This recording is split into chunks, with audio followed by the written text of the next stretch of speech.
Hello everybody, Ian Garrett here. I wanted to make a statement about the George Floyd murder in Minneapolis. I just want to say when people enter race into it, I've looked at it pretty extensively. I don't see anything that indicates specifically race played into this.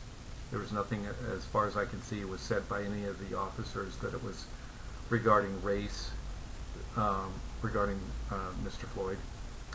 So if that changes, it changes. What I saw on the tape was simply an officer out of line, four officers out of line, which ended up in the death of George Floyd, which was terrible. And all four of those police officers, and in my opinion, the person doing the video and those standing by that let that happen should be prosecuted. If I was videotaping that and I saw Mr. Floyd struggling like he was, I would have stopped videotaping or had somebody else videotape, and I would have said, look, I would have gone in there and tried to push those police officers off of him. If I would have gotten tased, I would have gotten tased, but I would have done something. I would not have stood there as this guy's struggling like he was. So, also regarding the four officers, I hear that they say there were four white officers. No, they weren't. Two of them were white, one of them looks mixed race, and the other one is Asian. So they're not all four white.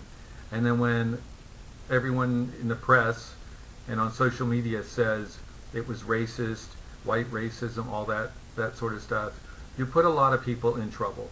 It creates divisiveness between the races. People can lash out, which they already do at times, based on race, because it gets promoted and heated up in these protests and whatnot. So I'm just asking people to be careful about how you say things or what you say. If I went around and said all women are X, Y, and Z, or all blacks are X, Y, and Z, or all Hispanics are X, Y, and Z, I think I would get a lot of attacks because of that, making generalized statements that way.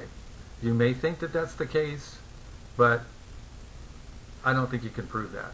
There's a lot of different people in this world, and just to say this entire group of people are all racist, I don't think that's right. Just wanted to make that statement. That's where I stand. Have a good night.